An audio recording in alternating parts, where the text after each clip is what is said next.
March for গাজায় স্লোগানে উত্তাল জনসমুদ্র, ইসরায়েলের সাথে সব সম্পর্ক বিচ্ছিন্ন করার আহ্বান। অবরুদ্ধ গাজায় ইসরায়েলি হামলা চলছেই, নিহতদের বেশিরভাগ নারী ও শিশু, বলছে জাতিসংঘ। প্রেসিডেন্ট পদ্ধতি সরকার ব্যবস্থার প্রস্তাব, সেনাবাহিনীর সাথে জনগণের দূরত্ব বাড়ানোর ষড়যন্ত্রের অভিযোগ। নজিরবিহীন ঘটনার সাক্ষী চারুকলা, পুড়িয়ে দেয়া হলো ফ্যাসিস্টের মুখাকৃতি। ট্রান্সশিপমেন্ট নিয়ে ভারতের সাথে আলোচনার তাগিদ ব্যবসায়ীদের, বন্দরের সক্ষমতা বাড়ানোর পরামর্শ।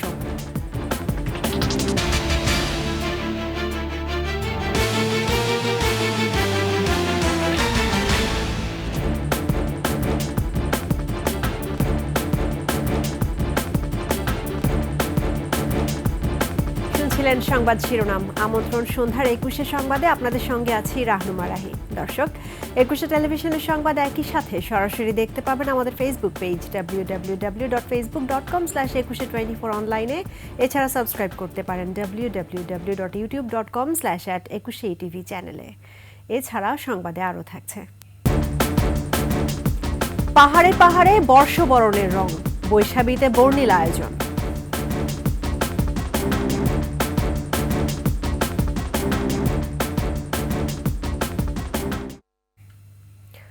গাজায় ইসরায়েলি বাহিনীর গণহত্যার প্রতিবাদে মার্চ ফর গাজায় ফিলিস্তিনিদের প্রতি সংহতি জানিয়েছে সর্বস্তরের মানুষ। দুপুর থেকেই ফিলিস্তিনের পতাকা নিয়ে স্লোগানে মুখর হয়ে ওঠে ঢাকার রাজপথ। সব পথ এসে মেশে রাজধানী সোহরাওয়ার্দী উদ্যানের জনসমুদ্রে। সমাবেশে ইসরায়েলের সঙ্গে সব ধরনের সম্পর্ক ছিন্ন করার আহ্বান জানানো হয়। দলমত, ধর্ম নির্বিশেষে লাখো জনতার উপস্থিতিতে গাজাবাসীর পাশে থাকার প্রতিশ্রুতি আর মোনাজাতের মাধ্যমে শেষ হয় কর্মসূচি। সুমন রায়হানের ক্যামেরায় মানিক শিকদারের রিপোর্ট। ছাত্র জনতার আয়োজনে ফিলিস্তিনে ইসরায়েলি সেনাদের বর্বর হত্যাকাণ্ডের প্রতিবাদে মার্চ ফর গাজা সমাবেশে যোগ দিতে সকাল থেকে রাজপথে নামে লাখো জনতার ঢল। ফিলিস্তিনের পতাকা হাতে নিপীড়ন বিরোধী স্লোগানে প্রতিবাদ মুখর হয়ে ওঠে সোহরাওয়ার্দী উদ্যান। বিকেল 3:15টার দিকে বিখ্যাত কারি আহমদ বিন ইউসুফের কুরআন তেলাওয়াতের মাধ্যমে এই কর্মসূচি শুরু হয়। প্যালেস্টাইন সলিডারিটি মুভমেন্ট বাংলাদেশের আয়োজনে এতে সভাপতিত্ব করেন জাতীয় মসজিদ বাইতুল মোকাররমের খতিব মুফতি আব্দুল মালেক।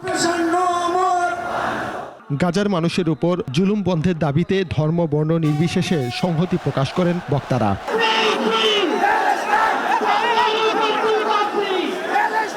বিকেল 4টায় ঘোষণাপত্র পাঠ করেন আমার দেশ পত্রিকার সম্পাদক মাহমুদুর রহমান। ইসরায়েলের সঙ্গে সব সম্পর্ক ছিন্ন করতে মুসলিম বিশ্বের নেতাদের প্রতি আহ্বান জানানো হয়। আমরা বিশ্বাস করি ফিলিস্তিনের প্রশ্নে বাংলাদেশ কেবল মানবতার নয়, ইমানের পক্ষেও এক ঐতিহাসিক অবস্থানে রয়েছে।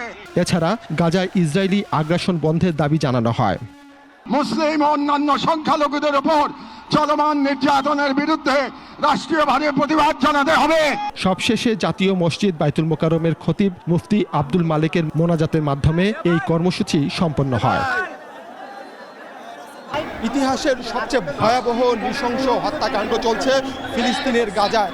এই হত্যাকাণ্ড যেন অচিরেই বন্ধ হয়, আর কোনো শিশু আর কোনো মুসলিম যেন হত্যাকাণ্ডের শিকার না হয়, সেই দাবি তুলেছেন এখানের লাখো জনতা।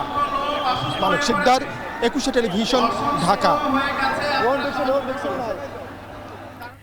এদিকে ফিলিস্তিনে ইসরায়েলি গণহত্যার প্রতিবাদে রাজধানীতে নামে বিক্ষুব্ধ মানুষের জনস্রোত। শহর জুড়ে প্রতিবাদী মিছিলের সব পথ এসে মিশে সোহরাওয়ার্দী উদ্যানে।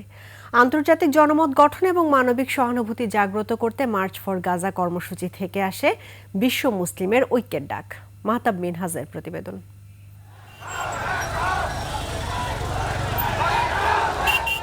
ঢাকার অলিগলি থেকে মহাসড়ক, কোথাও ঠাঁই নেই তিল ধারণের। স্মরণকালে এমন জনস্রোত দেখেনি দেশের মানুষ। জনসমুদ্রে পরিণত হয়ে সব পথ মিশে যায় সোহরাওয়ার্দী উদ্যানে।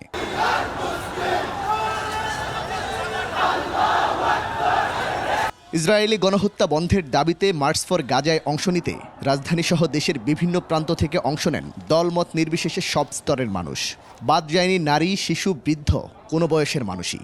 তাদেরকে যা দেখতেছি যে মারপিট তারা করতেছে, তাদের সেই ব্যথা নিয়ে আজকে আমি টাকের মধ্যে সেটা খুব কষ্ট করে ব্যাপার নিয়ে আসছি। শুধু আল্লাহর জন্য এবং আমাদের ফিলিস্তিনের ভাই বোনের জন্য তারা কত নির্মমভাবে ওদেরকে হত্যা করা হচ্ছে, এটা দেখার পরে সহ্য হচ্ছে না। ফিলিস্তিনের জন্য যুদ্ধ করতে চাই। ইসরায়েলি গণহত্যার নিন্দা এবং তা বন্ধ করতে নানা ধরনের স্লোগানে উত্তাল ছিল এসব মিছিল। বিকাল ৩টা থেকে কর্মসূচি শুরু হওয়ার কথা থাকলেও সকাল থেকেই রাজপথে নামে মানুষের ঢল। দেশের বিভিন্ন প্রান্ত থেকে অনেকেই চলে আসেন আগের দিন। কাল রাতে শেরপুর থেকে আমরা মার্চ ফর গাজার উদ্দেশ্যে রওনা হয়েছি এবং আজকে আমরা অংশগ্রহণ করেছি। আমি আসছি নোয়াখালীর থেকে, কালকে আসছি গাজার ইহুদিদের বিরুদ্ধে সোচ্চার হয়ে, আমার ফিলিস্তিনের পক্ষপাতী হয়ে। সবার হাতে হাতে ছিল ইসরায়েলি আগ্রাসন বন্ধ ও স্বাধীন ফিলিস্তিনের দাবিতে প্ল্যাকার্ড, ফেস্টুন। মুখে ছিল ইসরায়েলের প্রতি ঘৃণার স্লোগান। গণহত্যাকারী ইসরায়েল যেভাবে মুসলমানদের উপরে অত্যাচার করতেছে, আমরা এটা চাই না। ইসরায়েলকে গণহত্যা করার জন্য, বন্ধ করার জন্য আমরা অনুরোধ জানাচ্ছি। আজকে আমাদের যদি বাংলাদেশের সাথে ইসরায়েলের বর্ডার থাকতো, আজকে আমরা দেখেই দিতাম ইসরায়েলকে যে মুসলিম কাকে বলে। যারা ইসলামকে নির্যাতন করে ধ্বংস করতে চায় তাদেরকে বলে দিতে চাই যে আমরা এখনো দমে যাইনি। বিশ্বের মুসলিম দেশগুলোর প্রতি ঐক্যের ডাক উঠে আসে মার্চ ফর গাজার এই কর্মসূচি থেকে। এমন বর্বরতার পরও মুসলিম বিশ্ব নেতাদের চুপ থাকায় ক্ষোভে ফেটে পড়েন তারা। কর্মসূচি ঘিরে কয়েক স্তরের নিরাপত্তার ব্যবস্থা গ্রহণ করা হয় রাজধানী জুড়ে। মার্চ ফর গাজার মাধ্যমে এক নতুন ইতিহাস তৈরি করল বাংলাদেশ। এই কর্মসূচির মধ্য দিয়ে ফিলিস্তিনের পক্ষে শক্ত অবস্থান দেখিয়েছে বাংলাদেশের মুসলমানরা। বাংলাদেশের মুসলমানদের এই গর্জনের মধ্য দিয়ে সারা পৃথিবীর মুসলিম সমাজ সোচ্চার হবে বলে মনে করছেন বিক্ষোভকারীরা। মাহতাব মিনহাজ, একুশে টেলিভিশন, ঢাকা। অবরুদ্ধ গাজায় ইসরায়েলি হামলা অব্যাহত রয়েছে। জাতিসংঘ বলছে নেতানিয়াহু বাহিনীর চলমান হামলায় নিহতদের বড় একটি অংশ নারী ও শিশু। বিশ্ব স্বাস্থ্য সংস্থা জানিয়েছে 10,000 মানুষের জরুরি স্বাস্থ্যসেবা প্রয়োজন। অন্যদিকে গাজায় যুদ্ধ বন্ধের দাবি জানিয়ে চিঠিতে সই করে সরকারের রোষানলে পড়েছেন ইসরায়েলি সামরিক বাহিনীর কয়েকজন জ্যেষ্ঠ কমান্ডার ও সৈন্যরা। নাইম আহমেদের ডেস্ক রিপোর্ট। ইসরায়েলের অবরোধে সরবরাহ বন্ধ থাকায় খাদ্য, পানি ও চিকিৎসার অভাবে গাজার মানুষ ধীরে ধীরে মৃত্যুর দিকে এগিয়ে যাচ্ছে। ইসরায়েল বিদ্যুৎ সংযোগ বন্ধ রাখায় বিভিন্ন হাসপাতালে চিকিৎসা কার্যক্রম ব্যাহত হচ্ছে। গাজায় প্রায় 10,000 মানুষের জরুরি স্বাস্থ্যসেবা প্রয়োজন বলে জানিয়েছে বিশ্ব স্বাস্থ্য সংস্থা। সংস্থাটি জানায় গাজায় জরুরি ওষুধের মজুদ একেবারেই কম। এতে বিভিন্ন হাসপাতালে সাধারণ অস্ত্রোপচার করাও কঠিন হয়ে পড়েছে। গাজায় আহতদের চিকিৎসায় জরুরি অ্যান্টিবায়োটিক, আইভি ফ্লুইড ও রক্তের অভাবে মারা যাচ্ছে অনেকে। টিকার অভাবে পোলিও সহ অন্যান্য রোগে আক্রান্ত হচ্ছে শিশুরা। দক্ষিণ গাজায় ইসরায়েলি হামলায় নিহত 10 জনের ভেতর 7 জনই শিশু। তবে সবচেয়ে বেশি হামলা হচ্ছে গাজার উত্তরাংশে। এছাড়া শুক্রবার ইসরায়েলি বিমান হামলায় প্রাণ গেছে 20 ফিলিস্তিনির এবং আহত হয়েছে শতাধিক। এদিকে গাজায় হামলা বন্ধে চিঠি দেয় সেনা সদস্যদের বরখাস্ত করেছে নেতানিয়াহু। জাতিসংঘের মানবাধিকার অফিস বলছে 9 এপ্রিল পর্যন্ত নতুন করে গাজার আবাসিক ভবন ও বাস্তুচ্যুতদের তাঁবুতে 224টি হামলা চালানো হয়। এর মধ্যে 36টিতে প্রাণ গেছে কেবল নারী ও শিশুর। নাইম আহমেদ, একুশে টেলিভিশন। রাষ্ট্রপতি ও প্রধানমন্ত্রীর ক্ষমতার ভারসাম্য আনতে হলে দেশে প্রেসিডেন্ট পদ্ধতির সরকার ব্যবস্থার প্রস্তাব দিয়েছেন আমার দেশ পত্রিকার সম্পাদক মাহমুদুর রহমান। আর পতিত ফ্যাসিবাদ এবং ভারতীয় আধিপত্যবাদ একসঙ্গে সামরিক বাহিনীর সাথে জনগণের দূরত্ব বাড়িয়ে বিশৃঙ্খলা সৃষ্টির অপচেষ্টা চালাচ্ছে বলে অভিযোগ করেন তিনি। ইন্ডিয়া টুডেতে দেয়া ব্যারিস্টার তানিয়া আমিরের বক্তব্য রাষ্ট্রদ্রোহ বলে মন্তব্য করেন মাহমুদুর রহমান। শনিবার রাজধানীতে রাওয়া আয়োজিত এক সেমিনারে এসব বক্তব্য তুলে ধরেন তিনি। বিস্তারিত শাকের আরজুর রিপোর্টে। রাষ্ট্র সংস্কারের রাজনীতি প্রভাবমুক্ত সশস্ত্র বাহিনী কিভাবে করা যায় তা নিয়ে শনিবার সকালে রাজধানীর রাওয়া ক্লাবে এই সেমিনার। সেমিনারে মূল বক্তব্য উপস্থাপন করেন আমার দেশ পত্রিকার সম্পাদক মাহমুদুর রহমান।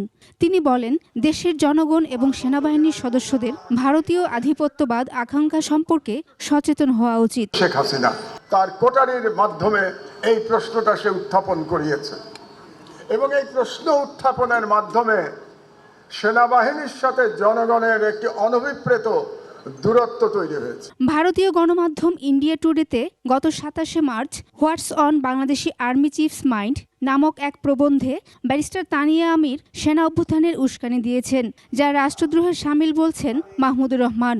আওয়ামীপন্থী বাংলাদেশি একজন ব্যারিস্টার, আমি মনে করি সে একজন ভারতীয় এজেন্ট। ইন্ডিয়ার একটা পত্রিকায় একজন যখন এই ধরনের সাক্ষাৎকার দেয়, সে আসলে বাংলাদেশের রাষ্ট্রদ্রোহ করছে। আমি যতটুকু আইন জানি, আমার মতে তানিয়া আমির রাষ্ট্রদ্রোহ করেছেন। এদিকে দেশে প্রেসিডেন্ট পদ্ধতি প্রবর্তনের প্রস্তাব দিয়েছেন সাংবাদিক মাহমুদুর রহমান। একই সঙ্গে 11 সদস্য বিশিষ্ট তত্ত্বাবধায়ক সরকারের অধীনে নির্বাচন করার প্রস্তাবও দেন তিনি। প্রেসিডেন্সিয়াল সিস্টেমে যাওয়া ছাড়া আমাদের এখান থেকে মুক্তির কোনো সুযোগ নাই। যদি আমরা রাষ্ট্রকে সঠিক পথে আনতে চাই, 2 টার্ম, 5 বছরের 2 টার্ম, এর বেশি কেউ প্রেসিডেন্ট থাকতে পারবেন না। এটাই হচ্ছে আমার প্রস্তাব। প্রেসিডেন্টের সাথে সংসদের একটা ক্ষমতার ভারসাম্য থাকতে হবে। রাওয়া আয়োজিত সেমিনারে বক্তারা বিভিন্ন সময় রাজনীতিতে সশস্ত্র বাহিনীর রাজনৈতিক ভূমিকা তুলে ধরেন। সশস্ত্র বাহিনীকে সংস্কার করে দলীয় প্রভাবমুক্ত রাখার কথাও উঠে আসে বক্তাদের আলোচনায়। লক্ষ লক্ষ দালাল এখনো উপস্থিত আছে বাংলাদেশে। তারা ফুঁসে উঠবে যদি আপনারা ছাড় দিয়ে দেন। তারা এই দেশকে ভালোবাসে না, একবারের জন্য দুঃখ প্রকাশ করে নাই। 1971 সালে পর থেকে ভারত আমাদের সশস্ত্র বাহিনীর মধ্যে বিভিন্ন গ্রুপ সৃষ্টি করার অব্যাহত প্রচেষ্টা চালায়। শাকেরা আরজু, একুশে টেলিভিশন, ঢাকা। বাংলা বর্ষবরণ উদযাপনের আগে নজিরবিহীন ঘটনার সাক্ষী হলো চারুকলা। পয়লা বৈশাখের আনন্দ শোভাযাত্রার জন্য নির্মিত ফ্যাসিবাদের মুখাকৃতিতে আগুন দিয়েছে দুর্বৃত্তরা। শান্তির প্রতীক হিসেবে নির্মাণ করা শান্তির পায়রারও আংশিক ক্ষতি হয়েছে। ভোরের দিকে এই আগুন দেয়া হয়। এই ঘটনার সঙ্গে ফ্যাসিবাদের দোসররা জড়িত বলে অভিযোগ করেছেন শিক্ষার্থীরা। এটাকে রহস্যজনক উল্লেখ করে তদন্তে নেমেছে পুলিশ। আলাদা তদন্ত করছে ঢাকা বিশ্ববিদ্যালয় কর্তৃপক্ষ। এদিকে বর্ষবরণের আগেই পুড়িয়ে দেয়া মোটিফ দুটি পুনর্নির্মাণের উদ্যোগ নেওয়া হয়েছে। বিস্তারিত সিরাত আল মুস্তাকিমের রিপোর্টে। বাংলা নববর্ষ 1432 বরণে যখন ক্ষণ গণনা চলছে, রাত দিন পরিশ্রম শেষে আনন্দের শোভাযাত্রার জন্য যখন পুরোটাই প্রস্তুত চারুকলা প্রাঙ্গণ, ঠিক সেই মুহূর্তেই এমন ঘটনার সাক্ষী হলো চারুকলা প্রাঙ্গণ। রোববার ভোর 5টার দিকে এবারের আনন্দ শোভাযাত্রার সবচেয়ে আকর্ষণীয় মোটিভ ফ্যাসিবাদের মুখাকৃতি পুড়িয়ে ছাই করে দেয় দুর্বৃত্তরা, যা নির্মাণ করা হয়েছিল শেখ হাসিনার অবয়বে। বিগত 15-16 বছর ফ্যাসিস্ট সরকারের সাথে যারা সকালবেলা গিয়ে চা খেতেন, এই চারুকলার শিক্ষক যারা ছিলেন, এরকম 2-4 জন লোক আছেন, তারা সরাসরি যুক্ত, যারা এখনও জীবিত আছেন, তারা তাদের জায়গা থেকেই কলকাঠি নাড়ছেন। তাদের সহযোগিতা এটা হয়েছে বলে আমি মনে করি। ঘটনার পরই অতিরিক্ত পুলিশ মোতায়েন করা হয় চারুকলা চত্বরে। গোয়েন্দা পুলিশের পাশাপাশি বিভিন্ন সংস্থাও নেমে পড়ে তদন্তে। আসেন ডিএমপির পুলিশ কমিশনারও। তবে পরিদর্শন শেষে কোনো মন্তব্য করতে রাজি হননি তিনি। চারিদিকে এত সিসি ক্যামেরা থাকার পরেও কিভাবে ঘটল এমন প্রশ্ন এড়িয়ে যান ডিএমপি কমিশনার। তবে পুলিশের আরেক কর্মকর্তা কথা বলেন গণমাধ্যমের সঙ্গে। খুব বেশি সময় লাগার কথা না। আমরা যদি ওই শেষ রাতের ভিডিও ফুটেজগুলো অ্যানালাইসিস করি, তাহলে খুব তাড়াতাড়ি এটা পেয়ে যাব। যে এখানে লাইটিং আগুনটা লাগাইছে, তারে ডিটেক্ট করতে পারলে তার মাস্টার মাইন্ড কারা বা এটার সাথে কারা জড়িত, এইটার ডিটেইল আমরা পরে বলতে পারবো। এ ঘটনায় ক্ষোভ প্রকাশ করে সাংস্কৃতিক বিষয়ক উপদেষ্টা ফেসবুক পোস্টে বলেন, হাসিনার দোসররা চারুকলায় ফ্যাসিবাদের মুখাবয়ব পুড়িয়ে দিয়েছে। এই দুঃসাহস যারা দেখিয়েছে তাদের দ্রুত আইনের আওতায় আনা হবে। ঘটনার পরপরই প্রক্টোরিয়াল টিম সহ প্রশাসনিক কর্মকর্তাদের সঙ্গে বৈঠকে বসেন ঢাকা বিশ্ববিদ্যালয়ের উপাচার্য। দীর্ঘ বৈঠক শেষে সাংবাদিকদের বিস্তারিত জানানো হয়। একজনকে আগুন দিতে দেখা গেছে বলেও জানান প্রক্টর। সবাই সহযোগিতা করলে চমৎকার এবং সুন্দর একটা তদন্ত কমিটির রিপোর্টের মধ্যে আমরা দোষীদের আইডেন্টিফাই করতে পারবো। এটা শিল্পীরা বলবেন, কারণ এই মোটিভ তৈরির সাথে শিল্পীরা সম্পৃক্ত থাকেন। আমাদের হাতে মাত্র 40 ঘন্টা সময় আছে, এর মধ্যে এই মোটিভ করা যাবে কিনা এভাবে শিল্পীরা তাদের মতামত দিবেন। কিন্তু আমরা ইনশাল্লাহ আনন্দ শোভাযাত্রা হবে। পুড়িয়ে দেওয়া মোটিভ দুটি দ্রুত পুনর্নির্মাণের উদ্যোগ নেওয়া হয়েছে। সিরাত আল মুস্তাকিম, একুশে টেলিভিশন, ঢাকা। ভারত সরকার ট্রান্সশিপমেন্ট সুবিধা বাতিল করায় দীর্ঘমেয়াদে বাংলাদেশই লাভবান হবে বলে মনে করছেন অর্থনীতিবিদ ও ব্যবসায়ীরা। তবে ভারতের এই সিদ্ধান্তকে আঞ্চলিক বাণিজ্য বিকাশের পথে বাধা হিসেবে দেখছেন তারা। ট্রান্সশিপমেন্ট ও ট্রানজিট সুবিধা বাতিলের মতো পাল্টাপাল্টি সিদ্ধান্ত নিলে বাংলাদেশ ও ভারত কোনো দেশই লাভবান হবে না বলেও মত তাদের। এদিকে বাংলাদেশের রপ্তানি বাণিজ্য ঝুঁকিমুক্ত রাখতে দ্রুত সময়ে দেশের বন্দরগুলোর সক্ষমতা বাড়ানোর উপর জোর ব্যবসায়ী নেতা ও অর্থনীতিবিদদের। বিস্তারিত সাদিয়া লাবনীর রিপোর্টে। ভারতীয় বন্দর ব্যবহার করে গত 15 মাসে 46 কোটি মার্কিন ডলারের পণ্য রপ্তানি করেছে বাংলাদেশ। পণ্য পাঠানো হয়েছে দক্ষিণ পূর্ব এশিয়া, মধ্য এশিয়া, ইউরোপ সহ বিশ্বের অন্তত 36টি দেশে। তবে হঠাৎ করেই তৃতীয় দেশে বাংলাদেশি পণ্য পাঠানোর এই ট্রান্সশিপমেন্ট সুবিধা বাতিল করেছে ভারত।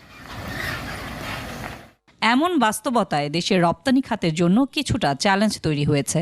ভারতকে দেয়া বাংলাদেশের ট্রান্সশিপমেন্ট, ট্রানজিট ও নৌ প্রোটোকল সুবিধা বাতিলের দাবি তুলছেন কেউ কেউ। তবে ব্যবসায়ীরা বলছেন ভারতের এই সিদ্ধান্ত সাময়িক চাপ তৈরি হলেও দীর্ঘমেয়াদে বাংলাদেশ লাভবান হবে। এক্ষেত্রে নিজ দেশের বন্দরগুলোর সক্ষমতা বাড়ানোর উপর জোর দিচ্ছেন তারা। আমাদের যে ঢাকা, চট্টগ্রাম এবং সিলেটের যে আন্তর্জাতিক বিমানবন্দর আছে সেগুলো কিভাবে উন্নত করা যায় এবং সেগুলোর সক্ষমতা কিভাবে বাড়ানো যায়, ট্রেড, আমি বলবো কার্গো ফেসিলিটি, যেসব আমাদের এলাইড ইনফ্রাস্ট্রাকচার দরকার সেগুলোর উপরে জোরদার করে আমাদের এখান থেকে এক্সপোর্ট করার সক্ষমতা অবশ্যই বাড়াতে হবে। অর্থনীতিবিদদের মতে বাংলাদেশে ট্রান্সশিপমেন্ট সুবিধা বাতিলের সিদ্ধান্ত আঞ্চলিক সম্ভাবনা ও বাণিজ্য বিকাশের জন্য সহায়ক নয়। পাল্টাপাল্টি পদক্ষেপের পথে না হেঁটে আলোচনার মাধ্যমেই সমস্যার সমাধানের পরামর্শ তাদের। এছাড়া বিকল্প রপ্তানি রুট তৈরির কথাও বলছেন তারা। কূটনৈতিক আলোচনার মাধ্যমে সম্পর্কের উন্নয়নের মাধ্যমে একটা, দ্বিতীয় যদি আমরা একবারে আর নাই পারি তাহলে আমাদের বিকল্প খুঁজতে হবে। সেটি হচ্ছে যে সরাসরি প্লেনে নিয়ে যাওয়া, কার্গোতে নেওয়া, পাশাপাশি আমাদের দেশের উৎপাদন খরচটা কমানো, খরচ কমিয়ে যেন আমরা এই যে বাড়তি খরচটা যেন আমরা পোষায় নিতে পারি। এদিকে গেল 3 বছর ধরেই ভারতের তৈরি পোশাক আমদানিতে বাংলাদেশের অংশীদারিত্ব 40% উপরে। সবশেষ 2024 সালে দেশটি মোট তৈরি পোশাক আমদানি করেছে 154 কোটি 58 লাখ মিলিয়ন ডলারের, যার মধ্যে 63 কোটি 37 লাখ ডলারের পোশাক নিয়েছে বাংলাদেশ থেকে। সাদিয়া লাবনী, একুশে টেলিভিশন, ঢাকা। যুক্তরাষ্ট্রের শুল্ক যুদ্ধ কূটনৈতিকভাবে মোকাবেলা করার আহ্বান জানিয়েছেন ব্যবসায়ীরা। একই সাথে এলডিসি গ্র্যাজুয়েশন আরও 3 বছর পিছিয়ে দেওয়ারও দাবি জানিয়েছেন তারা। রাজধানীতে এক গোলটেবিল বৈঠকে এসব কথা বলেন ব্যবসায়ীরা। আরও জানাচ্ছেন তৌহিদুর রহমান। জ্বালানি সংকট, বন্দর কেন্দ্রিক সমস্যা সহ নানা জটিলতায় ভুগছে দেশের শিল্প খাত। এমন পরিস্থিতিতে ভারতের ট্রান্সশিপমেন্ট সুবিধা বাতিল এবং ট্রাম্প প্রশাসনের নতুন শুল্ক নীতি দেশের শিল্প খাতে নতুন উদ্বেগ তৈরি করছে। রাজধানীর গুলশান ক্লাবে Bangladesh textile mills association BTM এর গোল টেবিল আলোচনায় উদ্যোক্তারা এইসব বিষয়ে দ্রুত ব্যবস্থা নিতে সরকারের প্রতি আহ্বান জানান। Bangladesh is a very unfortunate nation যে আমাদের কোনো এফটিএ বা পিটিএ আমরা কিন্তু করি না, যেগুলি ভিয়েতনাম কিন্তু করেছে। So come back with a US tell. আমাকে যদি কম্পিটিটিভ হতে হয় তাহলে আমাকে আমার সক্ষমতা কিভাবে বৃদ্ধি করা যায়, that will be more important to address. যুক্তরাষ্ট্র থেকে আমদানি বাড়ানোর পাশাপাশি আসিয়ান সহ বিকল্প বাজার সন্ধানের তাগিদ দেন বক্তারা।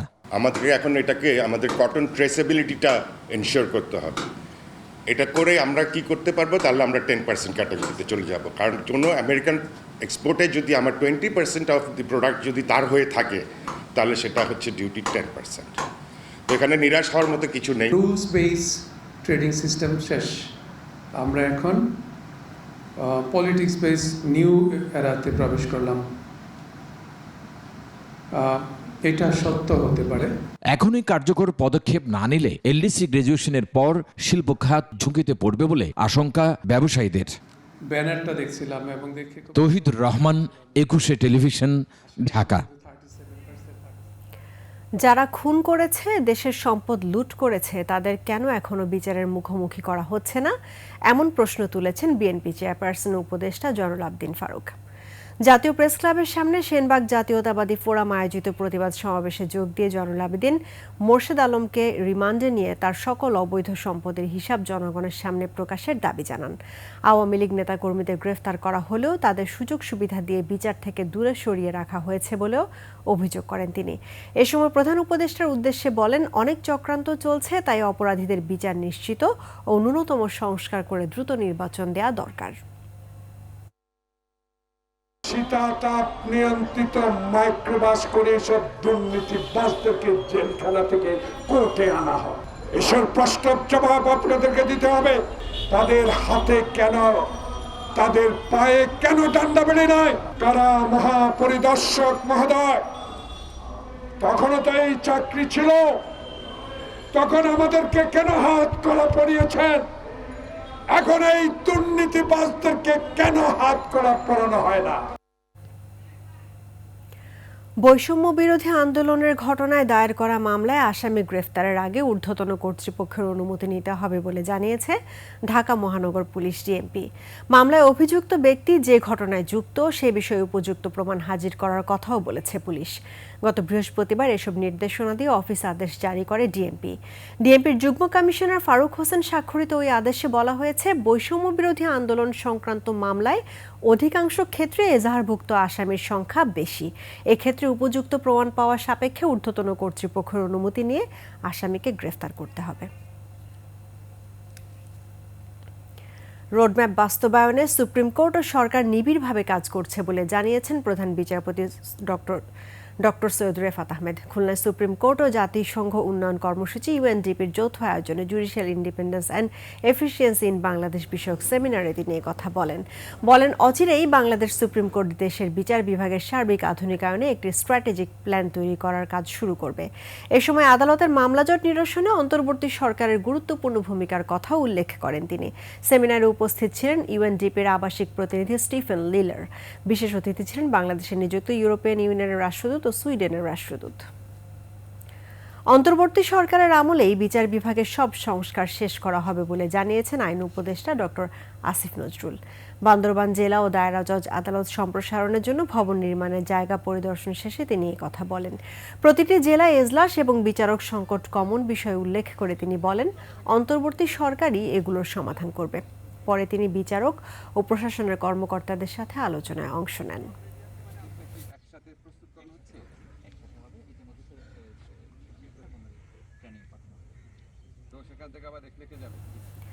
ধর্ষণ ও যৌতুক বন্ধে কাজীদের অগ্রণী ভূমিকা পালন করার আহ্বান জানিয়েছেন ধর্ম উপদেষ্টা ডক্টর আ.ফ.ম. খালিদ হোসেন। চট্টগ্রাম নগরের এলজিইডি ভবন মিলনায়তনে বিবাহ রেজিস্ট্রারদের উদ্দেশ্যে তিনি বলেন, এসব ঘৃণ্য অপরাধের সর্বোচ্চ সাজা মৃত্যুদণ্ড। এ সময় রেজিস্ট্রারদের অতিরিক্ত টাকা আদায় না করতে কঠিন হুঁশিয়ারি দেন উপদেষ্টা। বাল্যবিবাহ নিরোধে কনের স্থায়ী ঠিকানার কাজী দিয়ে বিবাহ ও তালাক নিবন্ধন আইন প্রণয়ন সহ বেশ কয়েকটি বিষয়ে নিজেদের প্রস্তাবনা জানাতে এই সভার আয়োজন করে মুসলিম নিকাহ রেজিস্ট্রার ফোরাম। আগে ছিল দর্শন, আমি আমার প্রস্তাবে বলাৎকার যোগ করে দিয়েছি। কোনো মেয়েকে জোর করে ধরে যদি কেউ জানা করে তার মৃত্যুদণ্ড, ছেলেকে যদি জোর করে ধরে বদমাশি করে মৃত্যুদণ্ড। আমরা যৌতুককে নিরুৎসাহিত করব। যৌতুকের কারণে বহু মেয়ের বিয়ে হচ্ছে না, এটা আমাদের জন্য সামাজিক অভিশাপ। এটা থেকে আমরা জাতি এবং সমাজকে মুক্তি দিতে চাই। এবার কিশোরগঞ্জের পাগলা মসজিদের দানবাক্স খুলে পাওয়া গেল শেখ হাসিনার সন্ধান চেয়ে চিঠি। এছাড়া দানবাক্স থেকে মিলেছে 9,17,80,000 টাকা। দানবাক্স থেকে পাওয়া একটি চিরকুট সামাজিক যোগাযোগ মাধ্যম ফেসবুকে ভাইরাল হয়েছে, যেখানে লেখা, পাগলা চাচা শেখ হাসিনা কোথায়। অপর একটি চিরকুটে লেখা, ডক্টর ইউনূস স্যারকে আরও 5 বছর চাই, আল্লাহ তুমি সহজ করে দাও। এমন আরও অনেক চিঠিতে সাধারণ মানুষ তাদের মনের ভাব প্রকাশ করেছেন। প্রতিবারই দানবাক্স খুলে টাকা গণনার সময় মিলে অজ্ঞাত পরিচয়ের বহু চিঠি চিরকুট। এর আগে জেলা প্রশাসনের দায়িত্বপ্রাপ্ত কর্মকর্তাদের উপস্থিতিতে কড়া নিরাপত্তায় শুরু হয় টাকা গণনার কার্যক্রম। প্রচণ্ড দাবদাহ আর অনাবৃষ্টিতে ফেনীর বেশ কটি উপজেলায় দেখা দিয়েছে পানি সংকট। নলকূপ, পুকুর, খাল, বিল সহ কোথাও নেই পর্যাপ্ত পানি। প্রচণ্ড খরতাপে চারদিকে যেন ধুধু মরুভূমি। চরম দুর্ভোগে রয়েছেন স্থানীয়রা। ফেনী প্রতিনিধি মোহাম্মদ নজরুল ইসলাম রঞ্জুর তথ্য ছবিতে ডেস্ক রিপোর্ট। ফুলগাজী উপজেলার জিএমহাট ইউনিয়নের শ্রীচন্দ্রপুর এই গ্রামের ৩৫টি গভীর নলকূপের একটিতেও মিলছে না সুপেয় পানি, তাই খাবার পানি ও রান্নাবান্নার পানি সংগ্রহে চরম ভোগান্তি পোহাতে হয় তাদের। শুধু এই গ্রাম নয়, এই ইউনিয়নের প্রায় সব ওয়ার্ডের বাড়ির নলকূপে মিলছে না পানি। একই চিত্র পরশুরাম, ছাগলনাইয়া সহ সদর উপজেলার বিভিন্ন বাড়িগুলোতে। পানি সংগ্রহ করতে যেতে হচ্ছে দূর দূরান্তে। পুকুর অথবা ডোবার পানি ব্যবহার করে ডায়রিয়া সহ পড়ছেন স্বাস্থ্য ঝুঁকিতে। গাঙ্গে থেকে নিয়ে আসি, হেড়িও অনেক ময়লা, কাঁচরা খাইতাম হারি না। আমাদের সমস্যা পানি নাই, মানুষের বাড়িতে জন লাগে পানি লাই। 3 বছরের ভিতরে গত 2 বছর মোটামুটি আমরা পানি পাইছি, কোনো রকম করে চলা গেছে। এই বছরে টোটালি পানি বন্ধ হয়ে গেছে, পুকুরটা পর্যন্ত শুকাই গেছে। প্রত্যেকটা টিউবওয়েলে এই পানির সংকটটা, আমাদের জিএমআর ইউনিয়নের 9টা ওয়ার্ডে প্রত্যেক ওয়ার্ডে এই সমস্যাটা আছে। দাগনভূঞা উপজেলার নলকূপের পানিতে লবণাক্ততার জন্য পান করা যাচ্ছে না। পুকুর, খাল ও জলাশয় শুকিয়ে যাওয়ায় পানির অভাবে ফসল উৎপাদনে চরম সংকটে পড়েছেন কৃষকরা। পানির সংকটের কারণে ধানের এই যে আসছে, এখন এগুলো নষ্ট হয়ে যাইতেছে পানির কারণে। মোটর ছিল, মোটর দিয়ে চেষ্টা করা হয়েছে, সেই চেষ্টার ফল টিউবওয়েল উঠতেছে না। এমনকি আমাদের এলাকাতেও বিভিন্ন জায়গা পানি মানুষ পাইতেছে না। জনস্বাস্থ্য প্রকৌশল অধিদপ্তর বলছে, অনাবৃষ্টি আর তাপদাহে ভূগর্ভে পানির স্তর নেমে গেছে। আবহাওয়াটা একটু ঠান্ডা থেকে ওই মুহূর্তে কিছুটা পানি পাওয়া যাচ্ছে, হয়তো তারা খাবার পানিটা পাচ্ছে, বা তাদের গৃহস্থলী বা অন্যান্য কাজের পানিটা এই মুহূর্তে তাদেরকে একটু কষ্ট করতে হচ্ছে সবাইকে। এই সমস্যাটা এই মুহূর্তে শুধু ফেনীতে না, এবং আমরা দেশের অন্যান্য জেলা থেকে এই সেম খবরটা পাচ্ছি, সব জায়গায় একটু কষ্ট হচ্ছে। জেলার 6 উপজেলার 18 লাখ বাসিন্দাদের মধ্যে আছে 2 লাখ নলকূপ, কিন্তু এখন প্রায় 1.5 লাখ নলকূপে মিলছে না পানি। Masuma Lisa, desk report, 21 television. নারায়ণগঞ্জে 2 নারী ও 1 শিশু হত্যার ঘটনায় গ্রেফতার ইয়াসিনকে 5 দিনের রিমান্ড মঞ্জুর করেছেন আদালত। নারায়ণগঞ্জের সিনিয়র জুডিশিয়াল ম্যাজিস্ট্রেট বেলায়েত হোসেনের আদালত এই রিমান্ড মঞ্জুর করেন। গেল শুক্রবার সিদ্ধিরগঞ্জে 2 নারী ও 1 শিশুর বস্তাবন্দি খণ্ডিত মরদেহ উদ্ধার করে পুলিশ। এই ঘটনায় শুক্রবার রাতে নিহত স্বপ্না ও লামিয়ার ছোট বোন মুনমুন আক্তার বাদী হয়ে লামিয়ার স্বামী, শ্বশুর ও ননদকে আসামি করে হত্যা মামলা দায়ের করে। এর প্রেক্ষিতে লামিয়ার স্বামী ইয়াসিনকে গ্রেফতার করে পুলিশ।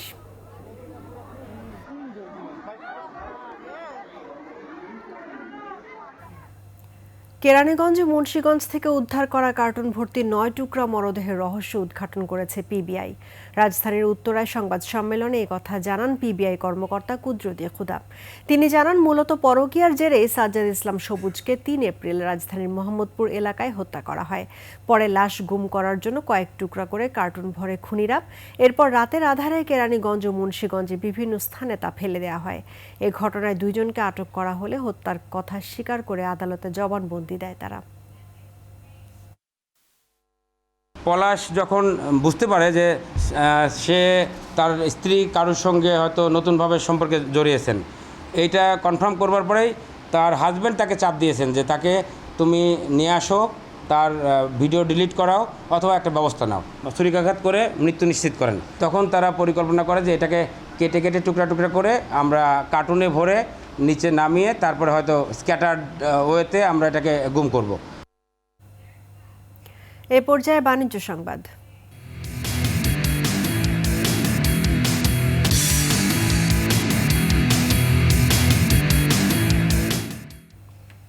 পাবনার বিস্তীর্ণ এলাকা জুড়ে হয়েছে পেঁয়াজের আবাদ। এখন জমি থেকে তোলা হচ্ছে পেঁয়াজ। এদিকে আবাদ দেরিতে শুরু হওয়ায় খরচ তোলা নিয়ে দুশ্চিন্তায় কৃষকরা।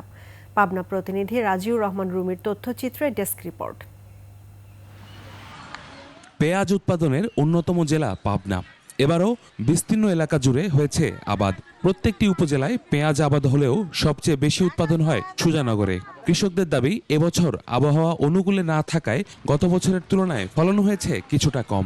যদি ক্ষেতের ন্যায্য মূল্য না পাই তাহলে সার আমরা এত বেশি দাম দিয়ে কিনি, লস খাচ্ছি। পেঁয়াজ চাষি যদি তারা বড় অঙ্কের মোটা ধরা খেয়ে যায় বা ক্ষতিগ্রস্ত হয়, তাদের মানে সব দিক দিয়ে একটা বড় অঙ্কের ক্ষতিগ্রস্ত হয়ে যায়। গেলবার কৃষক ভালোই পাইছিল, লাভবান হয়েছিল, এখনো এই বাজারেও লাভবান হচ্ছে না। সারের দাম বেশি এবং চাষের দাম বেশি, লিভারের দাম বেশি। পাবনায় মুড়িকাটা ও হালি পেঁয়াজের আবাদ অসময়ের বৃষ্টির কারণে দেরিতে শুরু হওয়া, বীজ, সার ও শ্রমিকের মূল্য বৃদ্ধি পাওয়ায় হতাশা প্রকাশ করেন কৃষকরা। আমাদের লেবারের দাম বেশি, সারের দাম বেশি। আমাদের 2200 টাকা বাজার হলে কি আমার পড়তা হয়। কৃষি বিভাগ জানায় গত বছরের তুলনায় লক্ষ্যমাত্রার চেয়ে বেশি আবাদ হয়েছে এবার। তবে ন্যায্য মূল্য নিশ্চিতে কাজ করছেন তারা।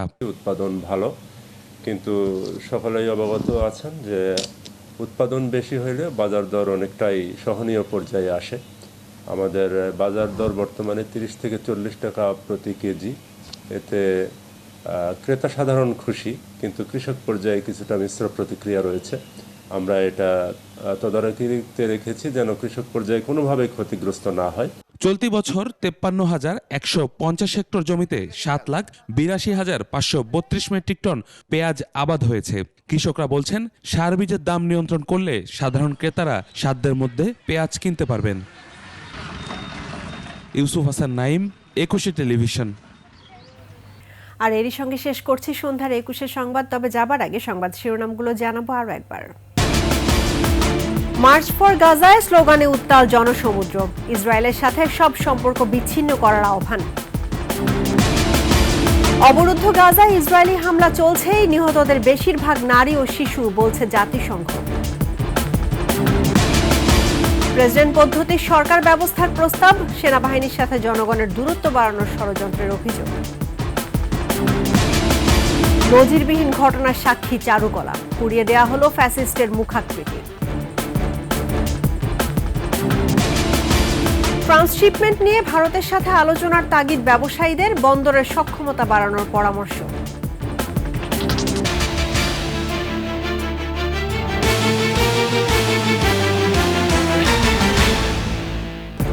দর্শক, 21 সর্বশেষ খবর জানতে ডায়াল করুন 2021 নম্বরে, আর ভিজিট করুন 21-tv.com এই ওয়েবসাইটে। ফেসবুকে ভিজিট করতে পারেন www.facebook.com/2124 অনলাইনে। এছাড়া সাবস্ক্রাইব করতে পারেন www.youtube.com/@21atv চ্যানেলে। এতক্ষণ সঙ্গে থাকার জন্য ধন্যবাদ। আমাদের পরবর্তী সংবাদ আয়োজন রাত 9টায় দেখার আমন্ত্রণ রইল। 21-এর সঙ্গেই থাকুন।